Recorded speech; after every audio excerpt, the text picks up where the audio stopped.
Good morning, students.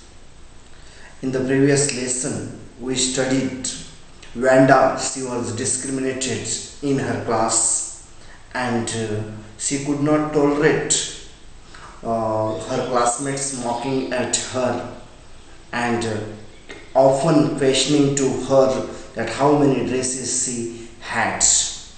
Vanda did not rebuke them, but it was unbearable to her, and she had been absent for many days in the school. And her absence was not noticed by initially anyone, but for many days she had been absent, and Peggy and Maddie they noticed her absence.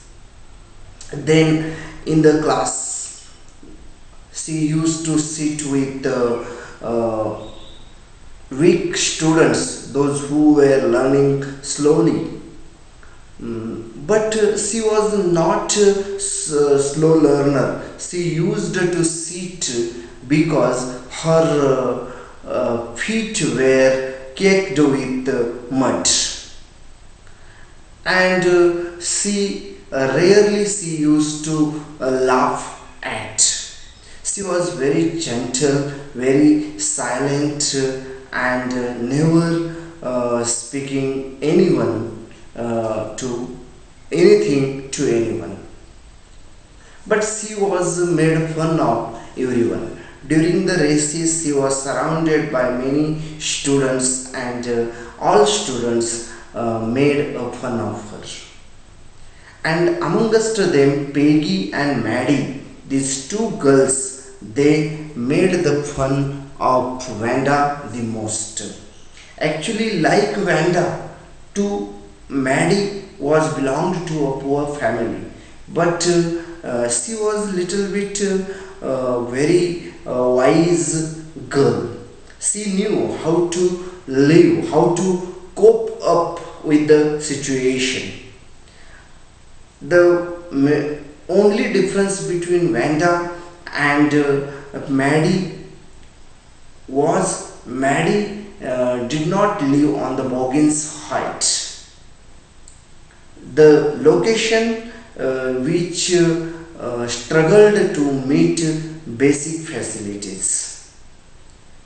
Then Vanda's absence created the curiosity in Maddie and Peggy's mind.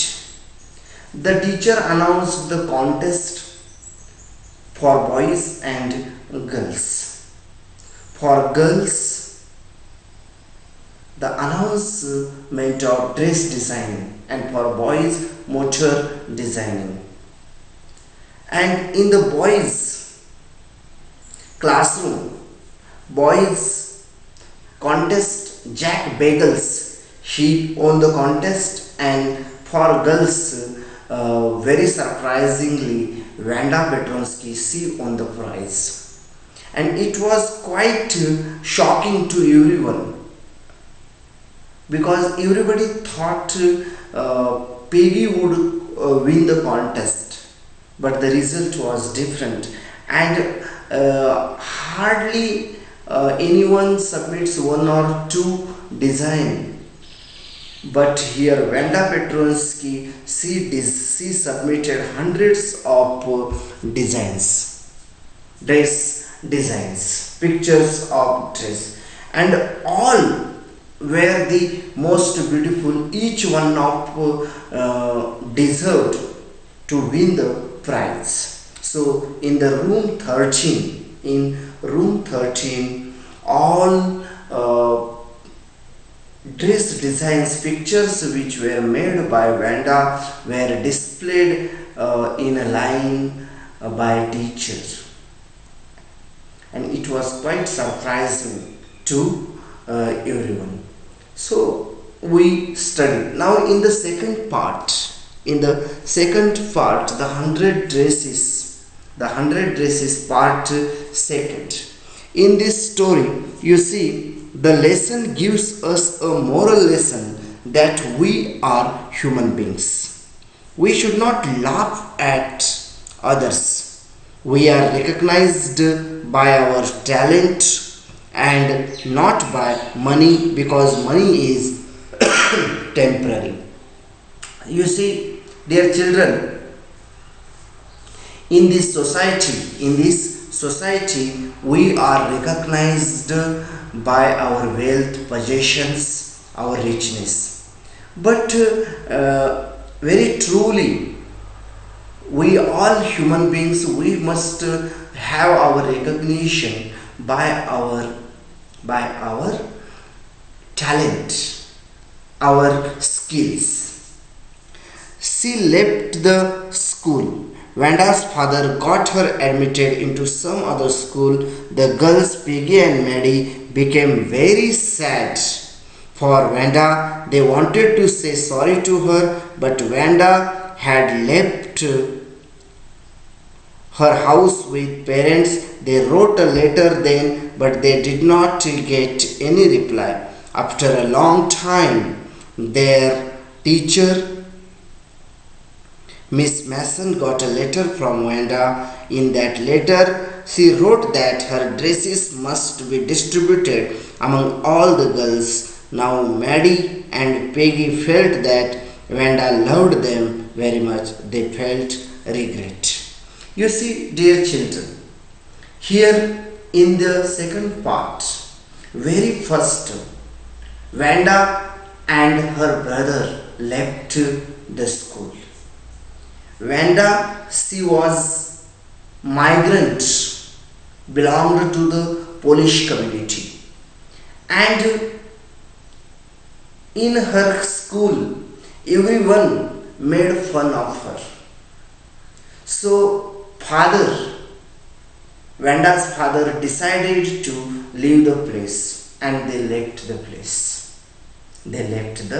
place. So, in the beginning of the second part, Vanda's father wrote the letter to the class teacher.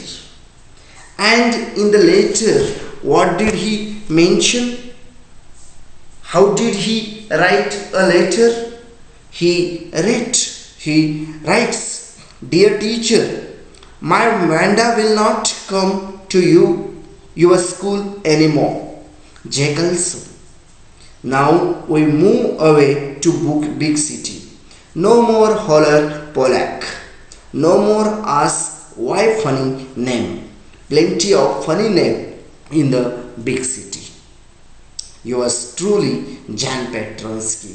Vanda's father, Jan Petronsky, he wrote the letter to the class teacher, and in his letter he mentioned that how was her daughter treated, ill-mannered.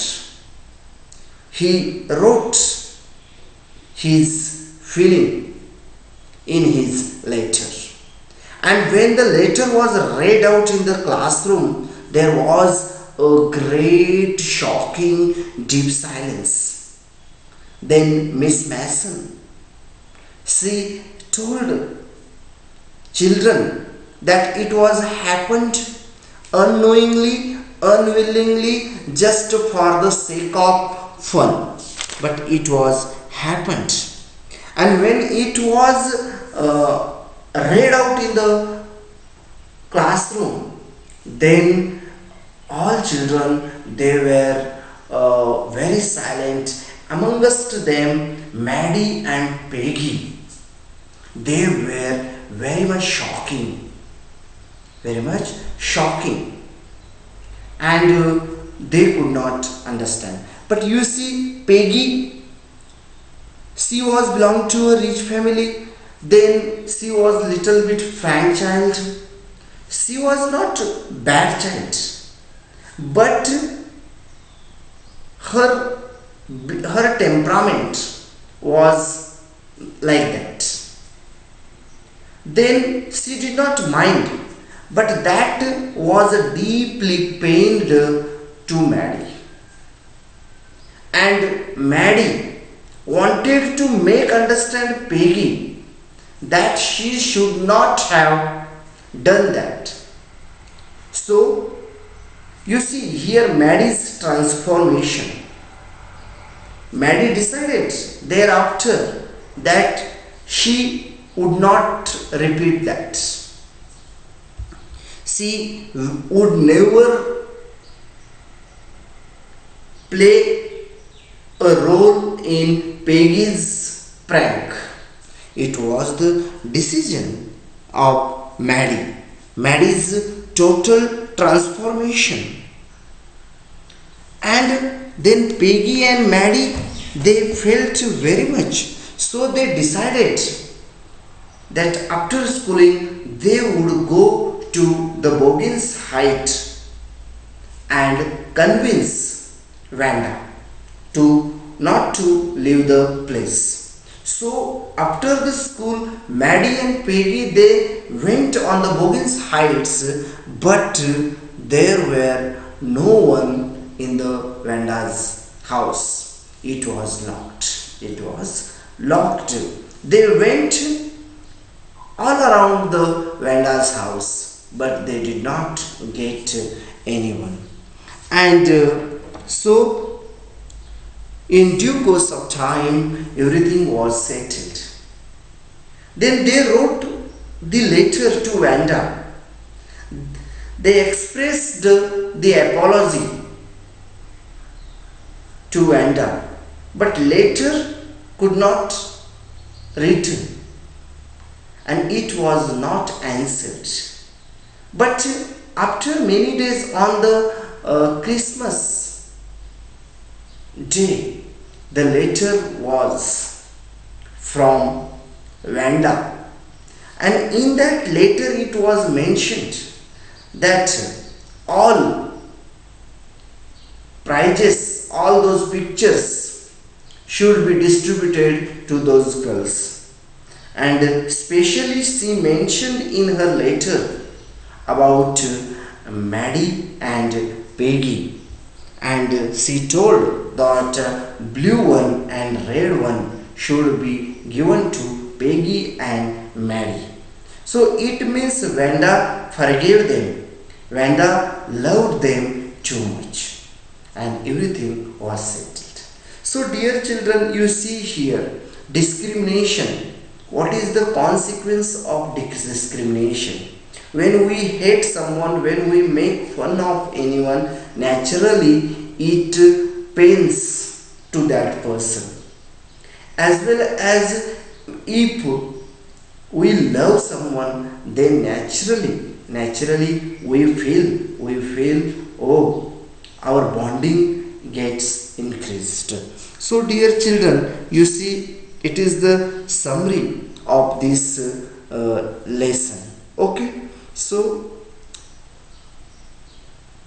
in this story the love played vital role, and in the end all were reunited and everything was settled. But discrimination we should not have on the basis of religion, caste, community, and it is unbearable, it is intolerable. Okay, so it is about the 100 dresses part second. And you see here Wanda is a different child. Wanda is a different child. She was poor, but why does she say she has hundreds of dresses? Because she feels all girls, all students are her friends. Their happiness, their playfulness is belonged to her. So she finds one with all those girls. It is a greatness of Wanda's mind. And so dear children, we find though Wanda, she was a child, but her maturity was at a great level. So dear children, you see all these dimensions we studied in this lesson. Now once again I recall main points of the story. You see dear children, one day when the teacher was talking the class, she received a letter from the principal's office.